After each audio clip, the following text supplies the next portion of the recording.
Alright, how's it going, guys? Average LR shooter here. Today we got some Lake City head stamp 2013.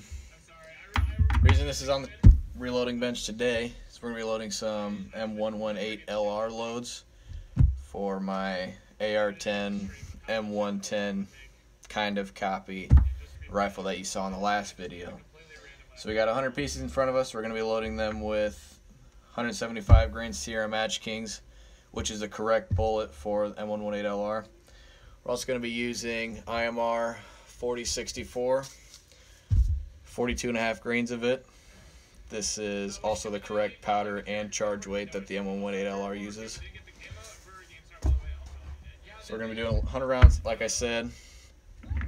This is prepped brass, but I'm still going to run it through the neck sizer in case the necks are a little bit dinged up. Like this one right here has a little bit of a rolled over edge to it. I don't know if you can see that, but yeah, a lot of times when you buy prepped brass, this is kind of what you're going to get. So we're going to run this through the neck sizer, and then we'll trim them up on our Lyman case trimmer here. Seat bullets, or obviously we'll prime them first, charge them, then seat the bullets. So enjoy the video. Hoping we're going to make some pretty accurate ammo here. This is only the second time I've loaded these up. I've got about 0.8 inch accuracy out of before. I can roll in a picture of, I think I did 5 groups, 5 3-shot groups. And I do 3-shot groups just to kind of preserve ammo. I mean, we don't have endless money here on the channel, so we're doing 3-shot groups to measure accuracy. But I like to do 5 separate 3-shot groups and then kind of average out the group size to see what kind of overall accuracy we're getting. So I'll roll that in here soon.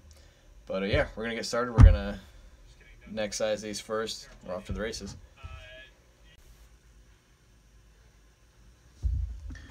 Alright guys, so we got the die set up here. Going to do a couple. I just have this touching the shell holder. It's a neck sizing die, so it's only going to touch the neck. It's not going to actually touch the body of the case at all. So we'll do a few here, and then we'll get rolling.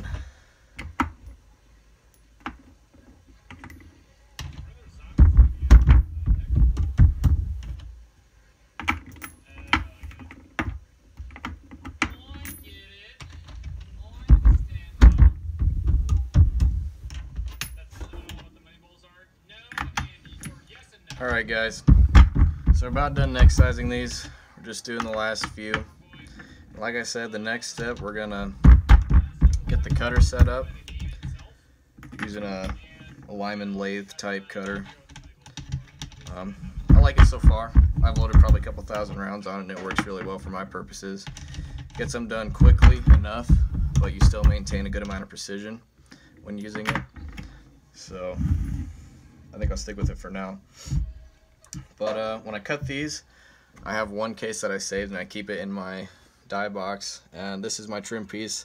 I know this is the correct length for SAMI specs, which is what these cases are, or what M118 is loaded to, or case size Y, or case size Y. Sorry guys, can't talk today. But yeah, so this is the correct overall length. Hold on one second. So I'm using my completely reloading guide for the manual for the 308 Winchester. I love these little manuals. You always want to have your, your full-size manual with a whole bunch of different calibers in it. I prefer the Hornady ones, but I load enough 308 that having a cartridge-specific book is what I prefer. So here it says the trim to length is 2.005. That's what this one is measured out to be. So 1 second, we'll get moved over to the cutter and we'll start trimming cases. Alright, so we're zoomed in on my Lyman cutter here. We got my trim case measured at 2.005. What I like to do is first I gotta make sure I got the 30 caliber pilot in here. Alright, so we got our 30 caliber pilot swapped in there. Got our trim case measured to the correct length. And for this I'll be using my power adapter. I have the original hand crank that came with it, but for the amount of brass that I trim, this power adapter is really a time saver for sure, and a wrist saver.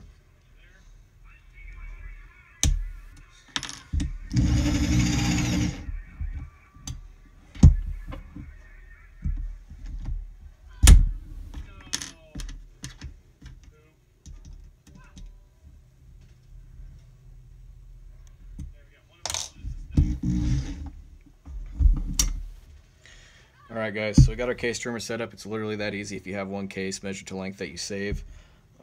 It's going to be within, or there's going to be probably a tolerance of 1/1000th, either longer or shorter, with which that's totally okay for my purposes.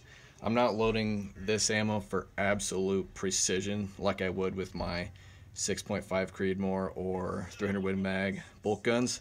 Those I will measure, every 10 cases. I'll make sure that it's trimming to the exact length that I want to gain maximum precision. But for this purpose, that's definitely going to be close enough. It's going to be within 1/1000th on either side of 2.005, so that's good enough. So, all right, we're going to get trimming here. All right, so now you guys got a view of my whole case prep setup. After we got cases sized, we'll run them through the trimmer. This is my Lyman case prep center. It works really well. It makes all the different stages really fast to do. Get repeatable results in your brass prep. So yeah, we'll go ahead and get started.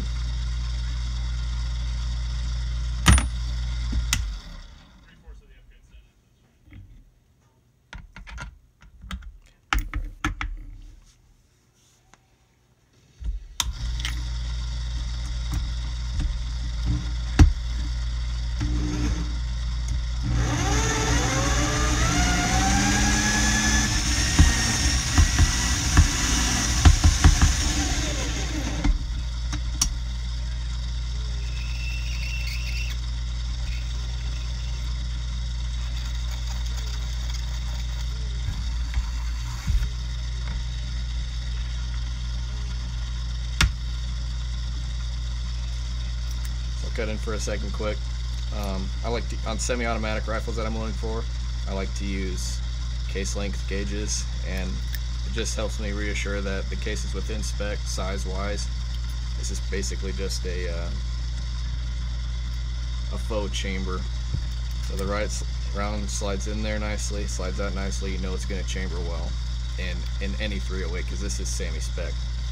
So, all right, one down. We'll do a few more. Get the rest of them done.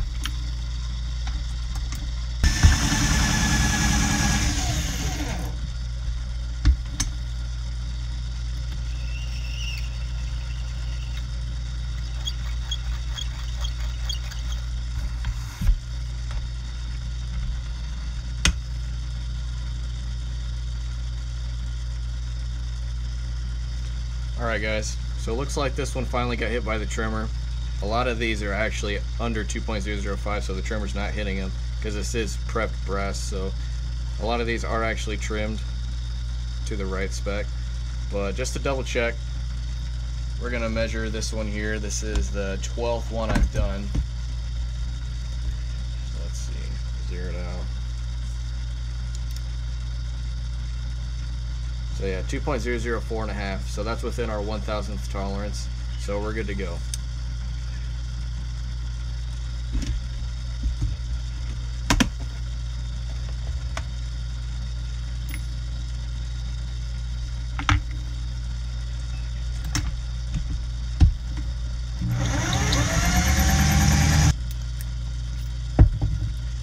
Alright guys, so one thing I forgot to mention before, since we are using NATO spec brass, a lot of the times it's going to be a crimped primer pocket.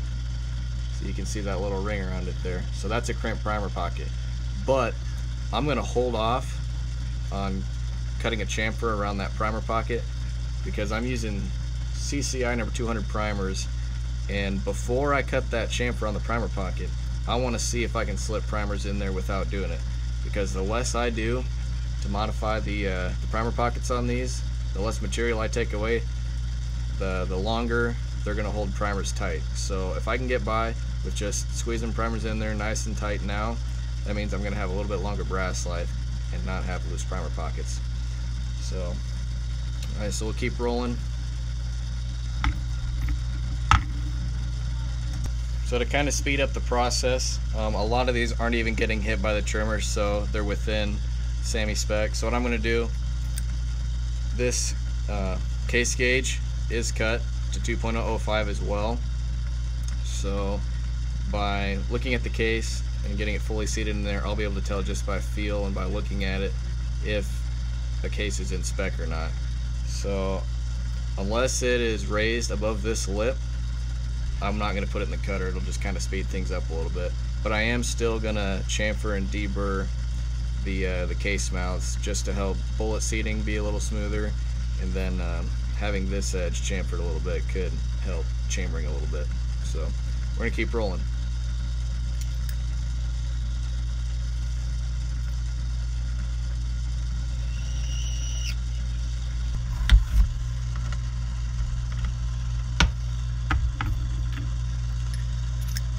Alright everybody, so we're finishing up our last few here.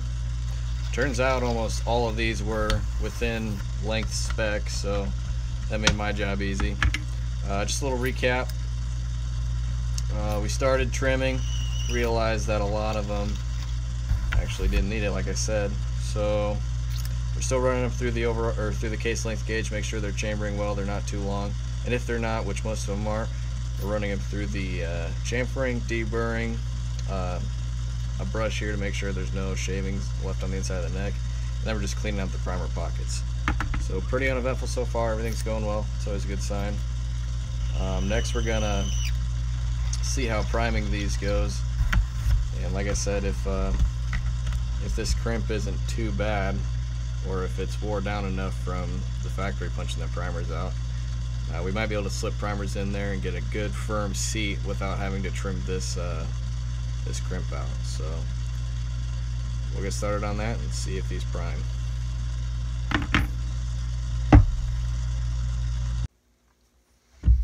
So we're zoomed in on the press now, so let's see if these prime well without having to cut out that crimp.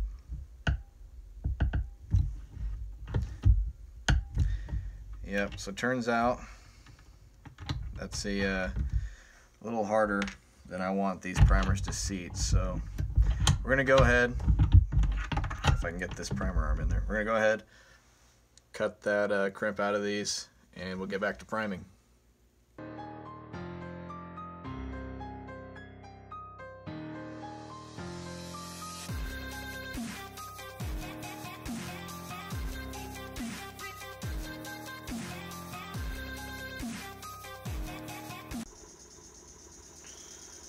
Okay, so we got our powder operation set up using a Lyman automatic powder dispenser, and I'm also using just cheap, like $15 Amazon jewelry scale.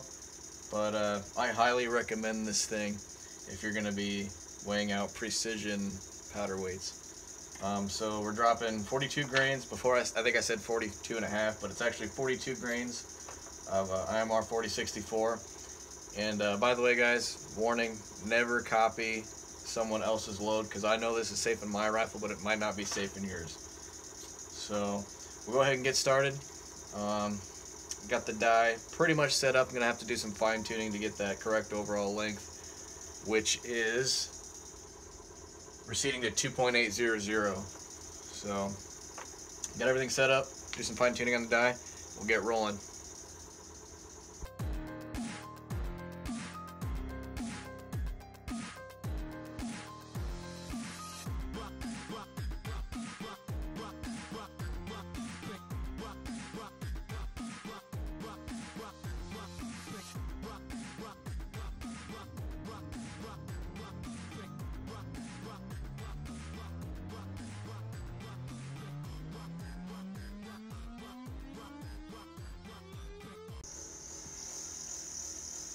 Alright, so we're just finishing up the last couple here. Stuck with me this long, you're a trooper. But everything went well so far. Bullet seating was really good. We got good consistent overall length measurements. I wish we could say that I'm gonna test this ammo sometime soon, but it's winter here in Iowa and it's starting to get pretty cold, so this might be a springtime type of thing. But I appreciate you guys watching. I hope this was interesting for you.